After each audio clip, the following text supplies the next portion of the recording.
estar ahí en Hechos 2:42. Vamos a continuar ahí. En Hechos 2:42.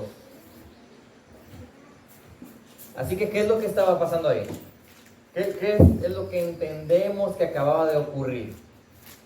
O vamos a hacer algo panorámico, un contexto histórico de qué es lo que estaba pasando y por qué estamos ahí. Vamos a continuar con Hechos 2:42. Así que, ¿qué es lo que estaba pasando en Hechos? Cuando uno empieza a leer la carta de Hechos, el libro de Hechos, perdón, ¿qué es lo que ve ahí en esa narrativa?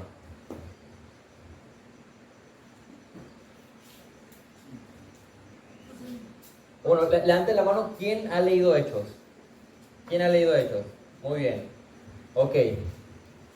Hermanos que han leído Hechos, ¿de qué trata Hechos? Si es que lo recuerdan. El comienzo de la iglesia. Muy bien. Entonces, cuando nosotros empezamos a leer el libro de Hechos, ¿qué es lo que estamos observando? ¿Qué está pasando en ese momento? ¿Por qué es importante Hechos? Hechos es un libro histórico y que habla de los inicios, de lo que el día de hoy estamos haciendo en este momento. ¿Qué estaba pasando ahí al comienzo de Hechos? ¿O qué acababa de pasar?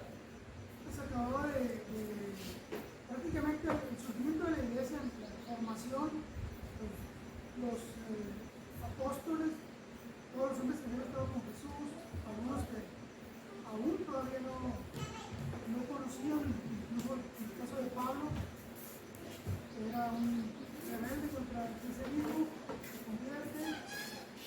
Lucas narra prácticamente, no de una manera como es cronológica, pero sí de una manera consecutiva, diferentes eventos, tanto antes que habían pasado como se fueron dando. Entonces, exactamente, Hechos es un libro que nos habla prácticamente la narrativa de la historia de la iglesia o cómo fueron los inicios de la iglesia, como está platicando aquí nuestro hermano Luis. Y lo que vemos es que Jesús acaba de irse. Y cuando se fue, Jesús les prometió algo. ¿Cuál era la promesa o la esperanza para las personas que se quedaban cuando Jesús estaba partiendo? La venida del Espíritu Santo, el Consolador, le decían para nosotros. Entonces, asciende Cristo y de repente va a surgir esta fiesta que hacen los judíos, donde se reúnen todos juntos y aprovechan ahí los apóstoles para predicar la palabra. Predican la palabra, les predican y les dicen, ¿saben qué? Ese era el Mesías, el que acaba de ascender, y ustedes lo crucificaron, ustedes lo mataron. Y cuando las personas escuchan esto, que prácticamente lo que se les predica es el Evangelio, ellos quedan sorprendidos y al mismo tiempo alarmados, porque le preguntan a los apóstoles, ¿y qué haremos? ¿Qué vamos a hacer ahora? ¿Y cuál es la respuesta para cualquier persona que escuche el Evangelio y hace esta pregunta? Arrepentimiento, así es. Los llama al arrepentimiento y es ahí donde nos data la Biblia que fueron convertidos como 3,000 hombres. Y entonces comienza la iglesia. Es el famoso día de Pentecostés y es cuando nosotros históricamente estamos mencionando que inicia la iglesia por la revelación de la palabra. Es lo que decimos. Entonces empieza la iglesia a funcionar como un cuerpo y es cuando llegamos a este versículo, el versículo 42 de capítulo 2 de Hechos. Y se dedicaban continuamente a las enseñanzas de los apóstoles, a la comunión, al partimiento del pan y a la oración. Así que estábamos viendo nosotros 4 componentes que son necesarios de una iglesia dedicada a Dios, o para que una iglesia esté dedicada a Dios. El primer componente, ¿alguien lo recuerda? Ahí lo puede leer en el versículo 42. Una iglesia dedicada. Sí, ok, una iglesia dedicada a Dios, ¿qué hacen? ¿Qué es lo que estamos viendo que están haciendo ahí? Lo primero. ¿Perseveran en qué? En la doctrina. Entonces observamos el primer componente, que una iglesia dedicada a Dios es una iglesia que está dedicada, comprometida, esforzándose por tener una doctrina bíblica, por enseñar una doctrina bíblica, por impulsar la doctrina bíblica. ¿Y qué es esto para nosotros? Decíamos que tanto de manera personal debemos de estar nosotros leyendo para adquirir este discernimiento y entendimiento de la palabra, pero también de manera corporal preocuparnos por ver que lo que aquí se está aconsejando, recibiendo o platicando sea acorde a la doctrina bíblica, porque una iglesia dedicada a Dios tiene que estar dedicada a las enseñanzas de los apóstoles, que prácticamente era la Biblia, ¿no? Lo que ellos estaban enseñando, las enseñanzas que Cristo les dejó, que eran la Biblia. ¿Cuál era el segundo punto que veíamos, que pueden ver ahí ustedes en el versículo? ¿A qué otra cosa están dedicados? A la unidad verdadera, que ahí vemos nosotros como comunión. La comunión es la unidad verdadera. ¿Y por qué hacíamos esta distinción de decir, bueno, hay una unidad verdadera y hay otra que parece unidad pero no lo es? ¿Por qué hacíamos esta distinción? ¿Cuál es la diferencia aquí? ¿Cómo puedo identificar yo en qué lugar hay unidad verdadera y en qué lugar no lo hay? O necesitan hacer algunos cambios para que lo tengan. ¿Cómo lo identifico? ¿Cómo se ve, Pope, la unidad verdadera? Pues la unidad verdadera es la unión en la doctrina, en la palabra. Muy bien, un elemento importante es que tiene de por medio que está en la verdad. Decíamos que no debemos de estar unidos a expensas de la verdad, porque eso no es unidad realmente, no es la unidad bíblica que estamos nosotros buscando para estar dedicados a Dios. Y decíamos, hay algo de por medio en esa parte, ¿verdad? ¿Cuál es nuestra responsabilidad si queremos fomentar la unidad verdadera? Si ya aparte de la doctrina bíblica, ¿qué más? ¿Qué hacemos nosotros? ¿Qué necesitamos hacer de manera práctica? Como iglesia. Ajá. Animar, exhortar a los hermanos. Y por lo tanto, si voy a animar y exhortar, ¿qué necesito? Congregarse, sí. Ajá. Conocer la palabra, está bien. Estudiar, ajá. Y que es bien importante para que yo pueda acercarme libremente y pueda platicar con Max para exhortarlo de un pecado.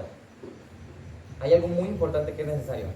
Ok, si un hombre va pasando por aquí por la calle y va borracho, ¿yo puedo acercarme y exhortarlo libremente sin ningún problema? ¿Sí o no? Tiene que haber una relación. Exactamente, Max. Tiene que haber una relación, aún dentro de la iglesia. Porque las personas que no tienen una relación contigo y tú llegas de repente nada más, tal vez, vamos a decirle de trancazo, a querer exhortar o a querer involucrarte como animarlo cuando ni siquiera estás conociendo sus situaciones de su vida diaria, entonces, ¿cómo lo vas a hacer? Realmente no vas a conocer las luchas que tiene, no vas a conocer realmente cómo es su vida, a lo mejor no vas a conocer realmente si tiene un pecado porque no estás relacionándote con esta persona. Entonces, en general, si queremos fomentar la unidad verdadera, de por medio es necesario que nosotros nos involucremos unos con otros. Y hay muchos pasajes de la Biblia donde vemos que dice que sométanse unos a otros, ámense unos a otros, y unos a otros hagan muchísimas cosas. Lo platicaba Pastor Ryan el miércoles, que unos a otros está, no recuerdo el número, cuántas veces está registrado ahí en el Nuevo Testamento, ¿no? Hay 31 positivos y otros 12 de cosas que no tenemos. 31 cosas positivas que debemos de hacer entre nosotros y otras 14 negativas que debemos de abstenernos para seguir fomentando esto. La unidad bíblica. Es el resumen de lo que estábamos viendo. Así que el día de hoy vamos a pasar al tercer componente que ustedes pueden ver ahí en sus versículos. ¿Cuál es? La adoración obediente que nosotros vemos ahí en el versículo como el partimiento del pan. ¿Qué tiene que ver partir el pan con adorar de manera obediente a Dios? ¿Qué opina usted, hermana Luz Esther? ¿Qué cree que tenga que ver esto? Sí, está notando. El partimiento del pan, que aquí estamos viendo en el versículo 42, ¿qué tiene que ver con la adoración? Pues que tiene que ser de corazón y habiendo confesado nuestros pecados, tener un corazón limpio delante del Señor para tener una adoración que a Dios le agrade. ¿Y qué es el partimiento del pan ahí? ¿Qué es? ¿Qué piensan que es? ¿Es parte de la coinonía, de esta comunión que está hablando anteriormente, o qué será? ¿Qué opinan? El partimiento del pan puede ser, para mí puede ser dos cosas. Ajá. Una es compartir el alimento con alguien que no tiene, o también recordarlo de la Santa Cena. Exactamente, y es más que nada precisamente eso. Realmente estaba estudiando para ver qué es a lo que se refería, para no decirle, ¿sabes qué? ¿Significa que vamos a reunirnos y comer juntos o qué es lo que está hablando? Pero como está hablando de la iglesia, y está hablando que estaban juntándose continuamente a adorar al Señor y a funcionar como iglesia, el que menciona aquí el partimiento del pan es más que nada la referencia a la Santa Cena. Y si ellos estaban continuamente dedicados a practicar las ordenanzas del Señor y a obedecerlo, ¿qué significa? Que ellos están adorando de manera obediente al Señor en lo que empezaron a hacer como iglesia. Y ese es el punto que vamos a resaltar el día de hoy, que nosotros como iglesia y de manera personal tenemos que estar también comprometidos o dedicados a adorar, pero de manera obediente al Señor. Y lo tomamos de aquí, de la parte donde dice que el partimiento del pan. Aquí, a la luz de la Biblia, de cómo habla sobre la iglesia y de la manera en cómo fueron ordenados estos elementos, entonces entendemos que la doctrina provee la unidad. Y esta unidad verdadera va a apoyar a que se genere una adoración obediente. ¿Qué es lo que vamos a ver? Sabemos esto porque la comunión de los creyentes estaba simbolizada en la obediencia al deber espiritual del partimiento del pan. ¿Cuáles son las dos ordenanzas que fueron dejadas a la iglesia para que las practiquen o las hagan dentro del cuerpo? ¿Cuáles son esas dos ordenanzas que tenemos conocidas como digamos rituales? El bautismo y la Santa Cena. Entonces, una manera en la que yo estoy adorando al Señor es participando de aquellas cosas que Él me ha ordenado. Ahora, esas son ordenanzas como tipo rituales que nosotros estamos haciendo en obediencia al Señor. Hay muchísimas más cosas o muchas más formas en las que yo puedo adorar a Dios, no solamente en eso. Pero vamos a partir de ahí. La cena del Señor y el bautismo son dos de las ordenanzas.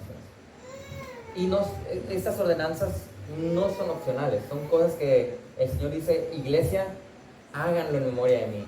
O cuando alguien se arrepienta y es creyente, haga esto. Son cosas que automáticamente deben de surgir de hacer porque funcionamos como iglesia. Ahora, una pregunta: ¿alguien puede ser bautizado y, digamos, sin la necesidad de que esté en la iglesia? ¿Alguien puede participar de la Santa Cena sin la necesidad de que esté en la iglesia? No. ¿Por qué? Porque estas cosas, ¿qué son? Son ordenanzas que se van a practicar dentro del cuerpo local. El bautismo es parte de lo que uno está haciendo como identificación con Cristo para presentar o mostrar a las demás personas que Él es creyente. Y esto se hace dentro del ambiente de la congregación. Y la Santa Cena no puede ser algo en lo que participemos si no estamos congregados juntos para celebrar esta comunión. 1 Corintios 11, 24 al 29, lo voy a leer rápidamente. Dice: y después de dar gracias, lo partió y dijo, aquí está hablando Cristo, este es mi cuerpo que es para ustedes. Hagan esto en memoria de mí. De la misma manera tomó también la copa después de haber cenado, diciendo: esta copa es el nuevo pacto en mi sangre. Hagan esto cuantas veces la beban en memoria de mí. Porque todas las veces que coman este pan y beban esta copa, proclaman la muerte del Señor hasta que Él venga. De manera que el que coma del pan o beba la copa del Señor indignamente será culpable del cuerpo y de la sangre del Señor. Por tanto, examínese cada uno a sí mismo, y entonces coma del pan y beba de la copa. Porque el que come y bebe sin discernir correctamente el cuerpo del Señor, come y bebe juicio para sí. Y está hablando de que ellos, cuando estén juntos, reunidos, lo hagan en memoria de Él. Así que hablábamos la vez pasada que no existen estos llaneros solitarios, ¿no? Y creo que justamente la pandemia, aparte de proveer para que, digamos que fue una prueba, ¿no? Para todos, y incluso para la iglesia en general, fue una prueba.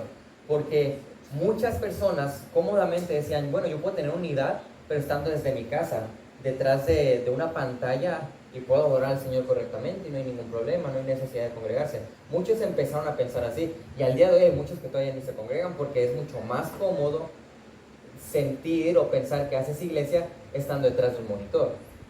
Y de la misma manera, uno pensaba que puede adorar en su totalidad al Señor detrás de una pantalla. Tanto así que, para bien o para mal, hubo personas que empezaron a proclamar la Santa Cena de manera virtual.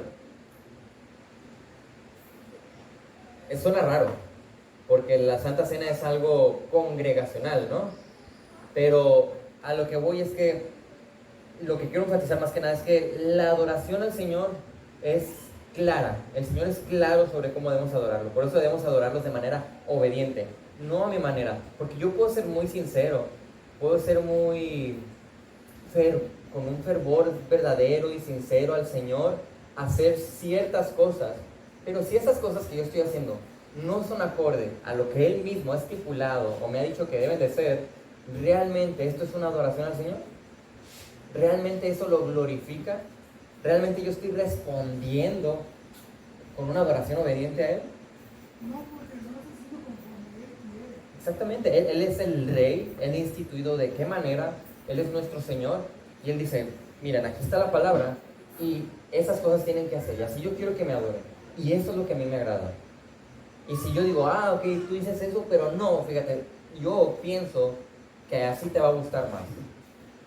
Es como una manera de revelarse, ¿no? A tu Señor. Y más cuando ya lo conoces. ¿No? Ahorita mencionabas el bautismo, la Santa Cena, que no debes participar nomás porque quiere la persona, ¿no? Ni podemos llegar, te vas pasando en ese evento, te voy a bautizar. Porque para empezar no tiene una relación personal con el Señor. No tiene una relación personal, no conoce, ni siquiera conoce la advertencia de participar en la Santa Cena de algo que no debe hacer si no tiene esa relación personal. Y lo mismo mencionabas, debe haber otras cuestiones que no se deben hacer con alguien que no es miembro de la iglesia, y en el término miembro que no participa, que no conoce el Evangelio, que no conoce, que no tiene esa relación tanto personal como en comunión con la iglesia. Por ejemplo, yo he escuchado personas que dicen, pues nos vamos a casar con la iglesia cristiana porque mi novia vaya, ¿no? Entonces ahí, y si lo van así, sí, lo van a casar sin problema. Entonces hay iglesias que lo hacen, o pastores que saliéndose de ese ordenamiento, pues nos casan sin ninguna restricción, sin ningún obstáculo, ¿no? Entonces, primero, vamos a decir qué fue primero, ¿no? Si tu relación con el Señor o tu relación con el Señor a través de la iglesia. Yo pienso que empiezas con tu relación con el Señor a través de la iglesia y después se hace el hábito de tener la relación ya personal cuando vas conociéndolo y decides bautizarte y decides tomar la cena, decides participar. Si está afuera, alguien no puede participar de ninguna manera, ¿no? De ninguna forma. Sí, y es que realmente, como usted lo dice, es claro. Aunque la ignorancia a veces hace que personas adoren al Señor de manera incorrecta, eso no significa que para el Señor sea algo ofensivo, porque de alguna manera ellos deben de buscar hacerlo correctamente, porque si decimos, bueno, es que por la ignorancia Él lo hizo, y entonces nadie de toda esta gente que está acá afuera estaría condenado, ¿verdad?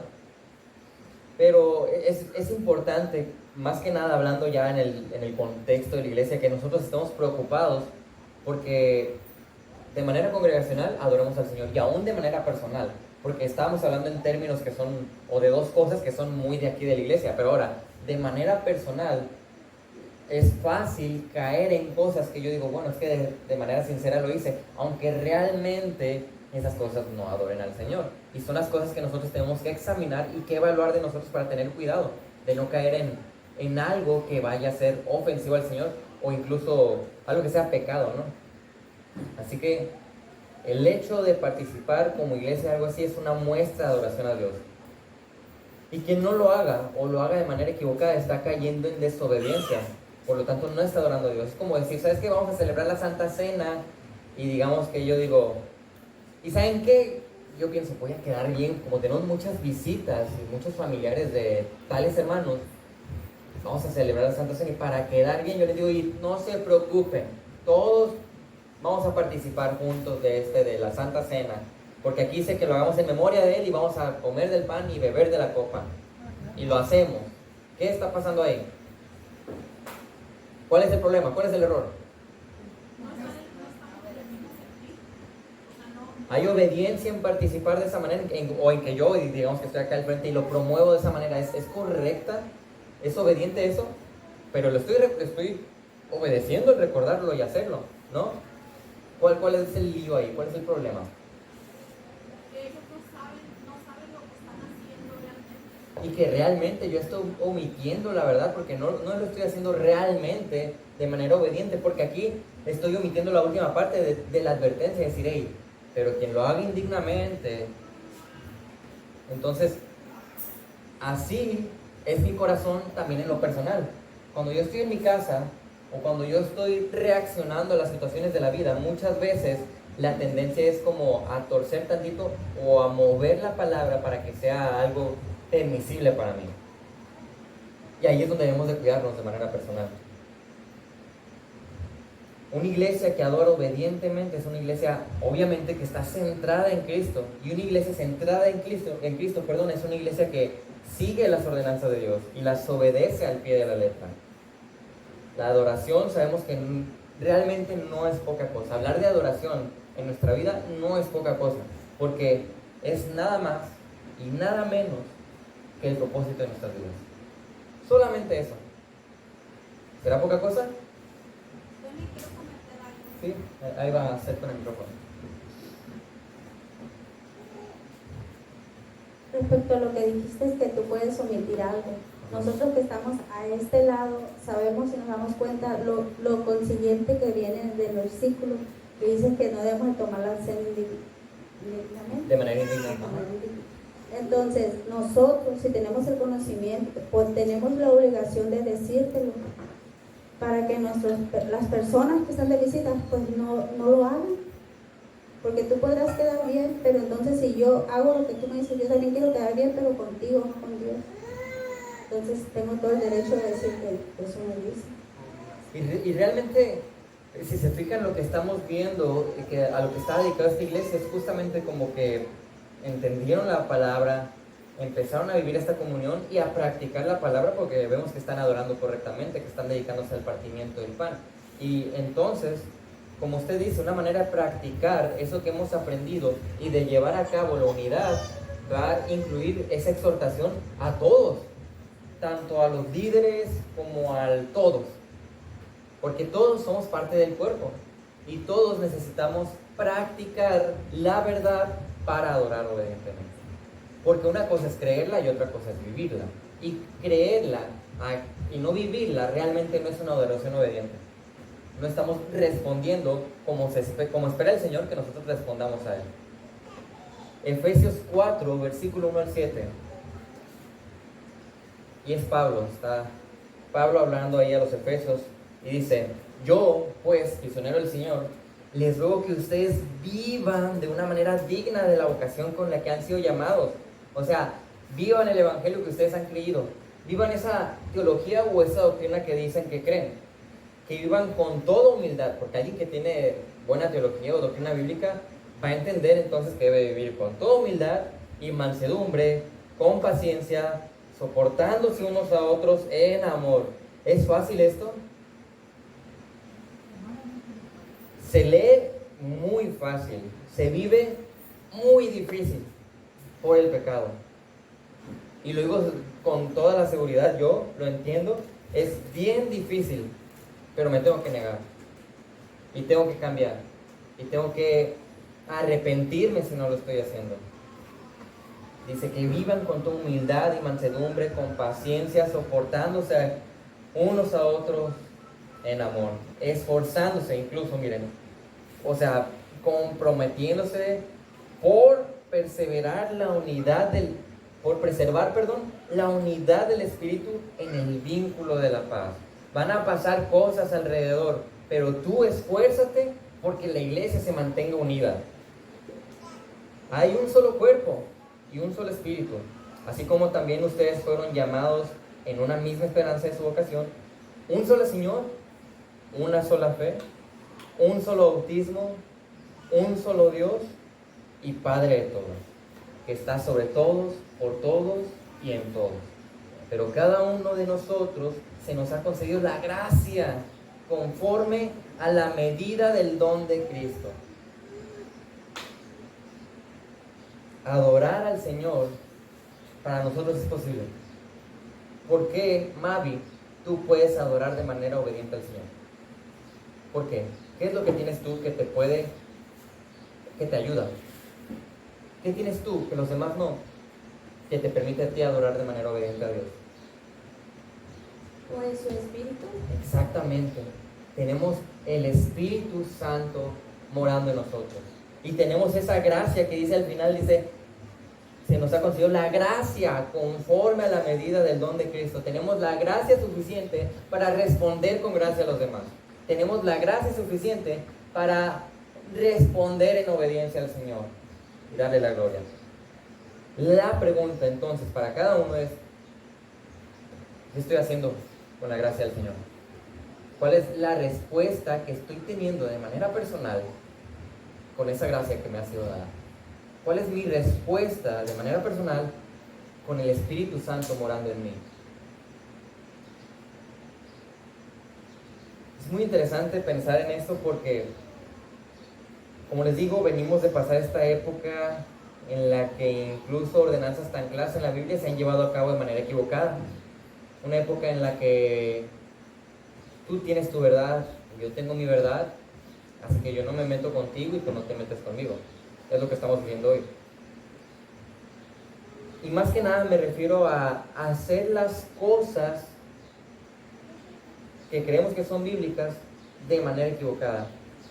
Durante la semana yo estaba leyendo este libro de la Iglesia conforme al corazón de Dios, de Miguel Núñez, los varones que estamos llevando.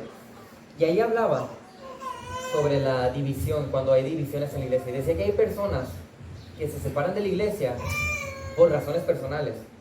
O sea, cuando alguien se separa de la iglesia por una razón personal, significa que lo está haciendo por cosas de él y no cosas del Señor. Es lo que se está diciendo ahí. Entonces, hay algo personal que no me gustó, no me agradó, me ofendió, no sé. Te dice que hay personas que se separan de la iglesia por cosas personales y que después ellos buscan cosas en la Biblia para decir, mira, es que yo me separé por esto, porque la Biblia dice esto, como tratando de justificar el pecado que ellos tienen al dividirse o separarse de la iglesia. El día de hoy, esa puede ser nuestra lucha diaria. Decir, yo le pongo un sentido bíblico bonito a mi pecado. Ejemplos, para que entendamos. Yo digo que soy muy perseverante en las cosas, y suena muy bien, ¿verdad? Porque la iglesia dice que debemos de perseverar, ¿ciertamente? ¿Sí? Pero realmente lo que pasa es que soy terco y que el Señor me está respondiendo y yo sigo terco con otras cosas, pero yo le llamo perseverancia. Puede ser, ¿no? Yo no les digo qué es lo que está pasando, pero a lo que voy es que hay que examinarnos para ver si esas cosas están sucediendo en mí. Otra cosa puede ser como, no, ¿sabes qué? Es que yo soy muy humilde y tengo mucha mansedumbre, por eso no dejo que mi esposa haga ciertas cosas, porque debo de amarla. Y realmente eso suena muy bonito, pero lo que está pasando a lo mejor es que yo no tengo carácter y dejo que mi esposa gobierne mi casa. Suena muy bonito lo otro, pero la realidad es otra. Y así como nosotros usamos la Biblia, ¿no? Le cambiamos bien fácil de nombre a nuestro pecado y ahora suena incluso como una virtud. En eso hay que ser cuidadosos. El hecho de que hay... Estaba pensando, cuando escribí esto, pues en general la adoración a Dios abarca muchísimas cosas porque abarca toda tu vida, abarca toda nuestra vida. Y va a abarcar áreas personales, va a abarcar áreas que vamos a hacer como cuerpo, va a abarcar nuestras áreas de pensamiento, abarca todo, porque todo lo que hacemos debe ser para la gloria del Señor. Por lo tanto, todo abarca la adoración obediente que yo tengo a Dios.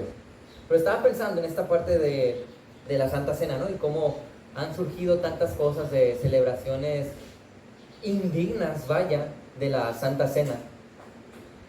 Y de hecho hay cosas que por tradición es sumamente correcto hacer, porque uno podría decirnos, no, bueno, es que lo que pasa es que ustedes por tradición lo hacen de esta manera, pero no tiene nada de malo en cambiar ciertas cosas. Yo recuerdo que no me acuerdo con quién estaba platicando eso, no me acuerdo con quién de los pastores o de los hermanos, pero hablábamos de la importancia a veces de ser cuidadosos en hacer o no hacer la tradición. ¿Recuerdan cuando hablamos del tema de la teología bíblica y que veíamos, tal vez recuerden que pusimos como un diagrama y veíamos la importancia de la sana doctrina para que esa sea nuestro fundamento de toda nuestra teología? Pero que hay veces que es bueno tener la razón para que nos ayude a entender la Biblia, o ver la historia o la tradición para que nos ayude a ver por qué ellos lo hicieron de esta manera a la luz de qué pasaje bíblico, ¿recuerdan? Y que las experiencias no es algo que debe estar en primer lugar, etc.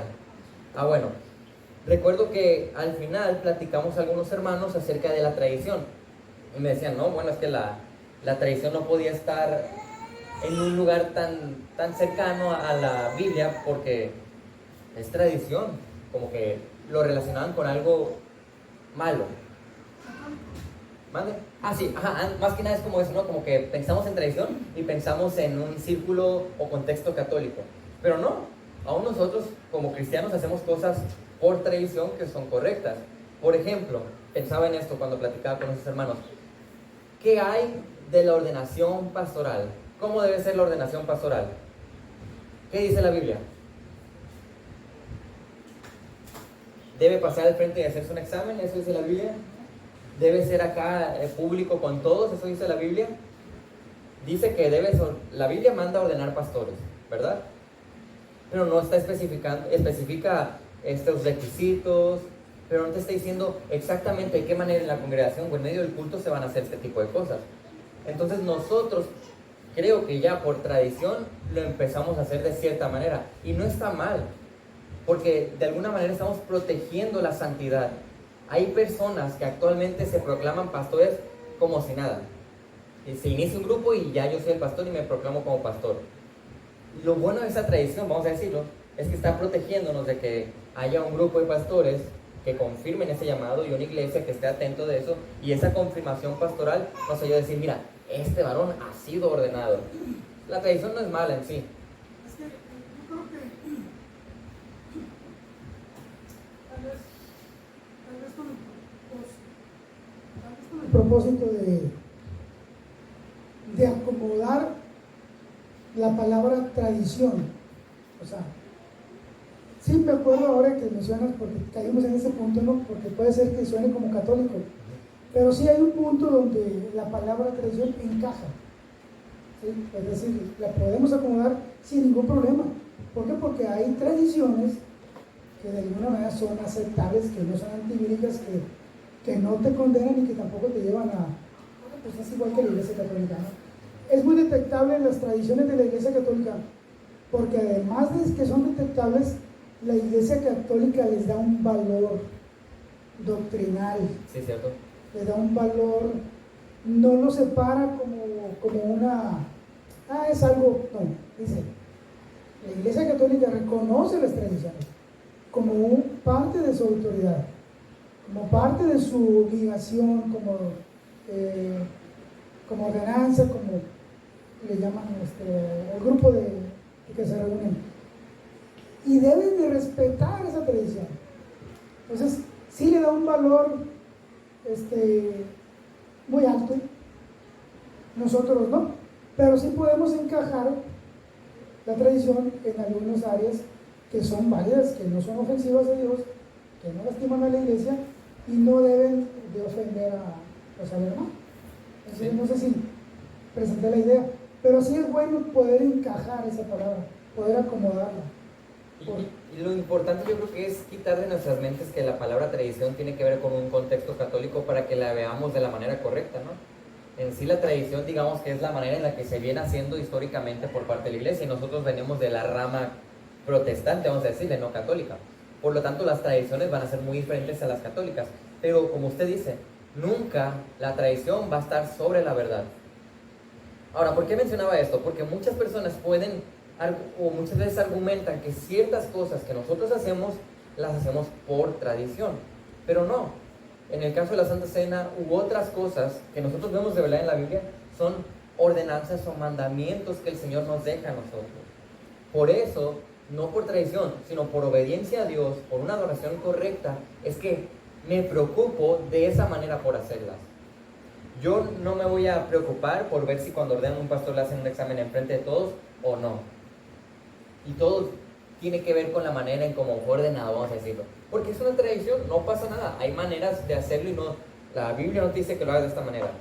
Pero hay otras cosas en la palabra en las que es muy clara. Y es donde nosotros ahora sí estamos como comprometidos, o como decía el versículo, dedicados a adorar correctamente al Señor, o de manera obediente. Una sana doctrina y una unidad verdadera dentro de la iglesia debe llevarnos a practicar en nuestras vidas como iglesia la obediencia a Dios. De tal manera que nosotros vamos a instituir ciertas marcas que la Biblia nos llama a hacer y instruir a ciertas marcas y que la iglesia lo haga para que tengamos dentro de la iglesia una adoración obediente. ¿A qué voy? La iglesia, digamos que tiene ciertas marcas que le identifican como alguien que está adorando, como una iglesia adoradora, tales como la membresía, tales como la disciplina, el discipulado, la pluralidad de liderazgo, el ofrendar de la manera correcta. Este tipo de cosas son marcas que debemos de tener aquí como iglesia, que nos identifiquen como adoradores obedientes. Son distintivos. Son como distintivos, ajá. Y son necesarios para adorar de manera obediente a Dios. Si no hay disciplina en la iglesia, ¿cómo voy a aplicar yo correctamente el área de exhortar a alguien? Si no hay discipulado en la iglesia, ¿cómo los santos vamos a estar preparados para responder a los ataques del diablo? Si no hay preparación de líderes, ¿cuál es el futuro de la iglesia? Si no hay una pluralidad pastoral, ¿cómo es que estamos respondiendo de manera obediente a la palabra? Si al ofrendar, o bueno, si no estamos ofrendando, ¿cómo es que decimos que estamos adorando a Dios? Porque recuerden, la ofrenda también es otra parte de nuestra adoración. O si lo hacemos, pero de la manera equivocada, ¿cómo es que el Señor recibe eso en nosotros? Ya tenemos nosotros la historia de Caín y Abel. ¿Cómo fue la ofrenda de Caín? Bien recibida. Él ofrendó, ¿cierto? Pero ¿cómo fue recibida por parte del Señor? Porque no ofrendó de la manera correcta. La membresía, si no tenemos membresía, ¿cómo vamos a saber quiénes somos como iglesia? Y yo no veo la palabra membresía en la Biblia. No vemos ciertas cosas de estas, así como tal, que dice, mira, en Hechos 2 dice la membresía de la iglesia en el subtítulo. Y ya vemos ahí, a partir del capítulo tal empieza a hablar de todo eso. No, pero vemos a la luz de la palabra y más que nada de ver cómo fue avanzando a instituir a la iglesia estos aspectos que son necesarios para que nosotros adoremos correctamente al Señor. Por eso decimos, oye, pues si eres creyente, debes de ser bautizado. Y si eres bautizado, debes de ser miembro de una iglesia. Y si eres miembro de una iglesia, estás comprometido a la disciplina, al discipulado, a la ofrenda, a todo esto. Porque son cosas que se esperan de un adorador. O son cosas que un adorador obediente hace dentro del círculo de la iglesia. Ahora, ¿cómo aplico todo esto? ¿Qué aplicaciones hay a mi vida de esta adoración? Primero, puse así como algunas cosillas, nada más, que creo que de manera general tocan todo. Primero que nada, si no hay interés por la participación en estas ordenanzas, realmente significa que no hay interés por adorar a Dios. Eso es lo que significa. Si yo tengo cierta indiferencia o apatía a hablar, hacer o vivir lo que hemos mencionado, yo creo que ahí es donde debe de haber una alarma en mi cabeza y decir, checa tu corazón. Sí, un autoexamen exactamente para ver qué es lo que está pasando, porque significa que yo no estoy interesado por glorificar a Dios. Me vale, es como decir eso. Si yo no presto interés en estas cosas, en participar de ello, es apatía. Apatía a glorificar a Dios, apatía a la iglesia, a la adoración. Otra cosa de aplicación es que nosotros debemos estar preocupados por promover de manera bíblica todo esto. O sea, yo estoy preocupado por cuando hay visitas aquí. O sea, es que si no son creyentes, no que nada preocupado porque conozcan a Cristo, que sean creyentes. Si son creyentes, ahora yo estoy preocupado por promover que sean miembros, porque es algo que es correcto que ellos hagan para que pertenezcan a la iglesia. Y si son miembros, ahora yo estoy preocupado porque todos los miembros yo estoy promoviendo porque estemos comprometidos, porque estemos participando todos de las cosas que hemos mencionado. Somos como, o deberíamos de ser como catalizadores, ¿no? Estamos empujando a que se adore y se obedezca al Señor dentro de la iglesia. Si yo estoy dando clases a los niños, yo estoy empujándolos a que ellos conozcan a Dios, a que ellos adoren a Dios cuando sean creyentes. Si yo estoy aquí en la congregación, yo estoy empujando entonces a que seamos más santos. Por eso se nos llama hacer luz y sal. ¿Por qué hace la luz y la sal? Preservar e impulsar la santidad. Preservamos la santidad para que haya el menos pecado posible y estamos impulsando a que haya más santidad.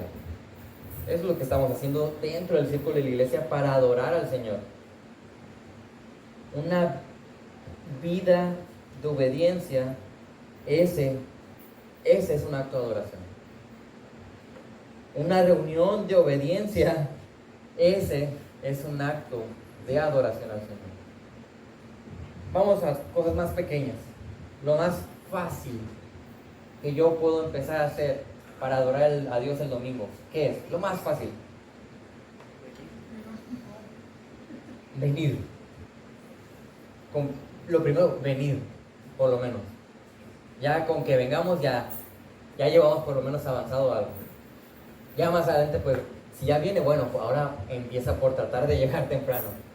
Si ya llega temprano, bueno, ahora trata de empezar por involucrarte en qué vas a hacer para recibir a las personas, a los hermanos. O sea, servir, es lo que estamos diciendo. Ya estás sirviendo, ahora involúcrate en ayudar a otros a que también sirvan. Es todo eso. ¿En qué punto estoy yo? Esa es la pregunta. Pues ya están aquí. Ya lo primero ya. Pero ¿en qué punto estoy? ¿O qué estoy haciendo? Evidentemente, si nos vamos atrás, sin una sana doctrina, pues yo no voy a entender de qué manera puedo servir y cómo voy a impulsar a los demás, ¿cierto? Si yo no tengo comunión, mucho menos voy a impulsar a los demás o me va a interesar incluso servirles. Si no hay comunión aquí, ¿qué me importa a mí venir temprano? ¿Qué me importa a mí venir y apoyar a los hermanos? ¿Qué me importa estar aquí y tratar de impulsarlos a que sirvan? Si no hay comunión, si para mí no hay comunión, eso no me va a interesar. Pero se supone que estamos tratando de tener esta sana doctrina con la comunión y ahora sí entonces vivir la adoración obediente. De eso se trata. Y eso es lo que estamos tratando de como iglesia en general hacer para Dios. Hermano Luis.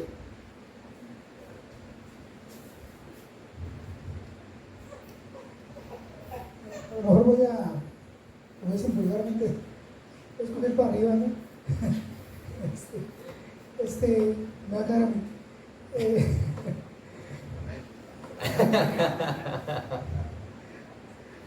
El asunto es que realmente, si buscamos agradar a Dios, vamos a buscar ese involucramiento. Y quiero hacer énfasis en algo que tal vez ya hemos mencionado. Realmente aquí la tenemos bien fácil. No tenemos persecución. No hay quien nos prohíba estudiar la Biblia. No hay quien nos prohíba venir a la iglesia. Somos nosotros mismos los que nos podemos poner un obstáculo. Claro, la soberanía de Dios me guarda y me dice, bueno, puedes llegar a tiempo, no hubo accidentes, en fin, ¿no? Sí. La providencia de Dios. Pero en realidad lo tenemos todo para estar a tiempo, para adorarlo, para involucrarnos. No hay, o sea, yo no encuentro pretextos. Es que no puedo por esto, es que no puedo, o sea, la distancia X o Y, ¿no? El problema es cuando podemos caer en una flojera espiritual o en un letargo y se nos hace, es que yo soy cristiano, tengo tantos años, no hay nada nuevo para mí. Todo lo contrario, todos los días hay algo nuevo, porque si tú lees la escritura, aunque ya la has leído una vez y luego lo vuelves a leer, empiezas a gozarte más todavía de la grandeza, de la sabiduría del Señor. Entonces, ¿pero por qué? Porque ciertamente estás involucrado con el Señor, entonces eso te hace que te involucres en la iglesia. Por eso dije yo, pero el punto es ese, que no tenemos pretextos. Sí, Todos los detallitos que mencionaste, no hay una razón, es que no puedo, es que sí debo y puedo. Sí. Realmente el Señor nos ha dado de todo para que nosotros vivamos esa adoración, para que seamos piadosos y lo glorifiquemos. Y no estoy diciendo, tal vez lo importante es la adoración, realmente la adoración proviene del corazón. ¿De qué manera me motiva a mí a adorar o hacer esto para el Señor? De ahí viene todo. Porque alguien puede venir a la iglesia y hacer todo lo que yo les acabo de mencionar y aún así no estar adorando a Dios por su corazón. Pero alguien que dice que adora a Dios y no está haciendo estas cosas, que son evidencias, pues uno dice, ¿realmente lo estás adorando? ¿Sí me explico? Realmente la adoración no tiene que ver, ya viniste, ya, todo el que viene a adorar a Dios. No, no es así. Pero es una evidencia, eso sí es verdad. Y lo menciono porque hay muchos casos en los que muchos no pueden participar en ciertas cosas, y eso es real. Hay gente enferma que a lo mejor no va a poder estar aquí. O hay situaciones que no te van a permitir estar aquí a tiempo, obviamente. Hay situaciones que yo, por ejemplo, a las embarazadas o que acaban de tener hijos, no les voy a pedir que estén podando, ¿verdad? No, ¿por qué no podan? Si apenas tiene 9 meses de embarazo, hombre, y estamos en verano 40 grados. No estamos diciendo eso, porque hay muchas situaciones diferentes en cada uno de nosotros que nos van a limitar o permitir servir o adorar, vamos a decirle. Pero el Señor te tiene adorando a Dios de una manera. Yo le decía, por ejemplo, a Abby, voy a sacar los trapitos, platicaba con Abby durante la semana, y yo le decía, ¿sabes qué? Tú sirves mucho a Dios cuidando a las niñas en el culto. Porque si tú me cuidas a las niñas en el culto, permites que yo pueda hacer otras cosas aquí el domingo en la iglesia. Y eso me ayuda mucho a que los dos estemos sirviendo al Señor. Porque le digo, somos un equipo, entonces de esta manera, o durante la semana me permites dedicarme a otras cosas que tienen que ver con la iglesia. Y es la manera en cómo Abby está adorando al Señor y sirviendo a la iglesia, permitiendo que hagan el menos escándalo posible o lo que tú quieras, ¿no? Pero cada quien debe de buscar o ver qué cosas el Señor te ha puesto ahí para que entonces tú adores de manera obediente. Porque obviamente yo no puedo ser pastor, tampoco lo puede ser Vianey, pero podemos servir de otra manera distinta, aunque no somos pastores. ¿Me explico? Hay muchas áreas y la cosa es tener los ojos abiertos, porque necesidades en todos lados. Entonces siempre podemos estar adorando al Señor, sirviendo a su iglesia, dedicándonos unos a otros. Siempre. Va a haber muchas áreas. No sé si hay alguna pregunta o comentario. Muy bien, pues ya después continuaremos con el último punto, que es la devoción dependiente al Señor. Vamos a orar.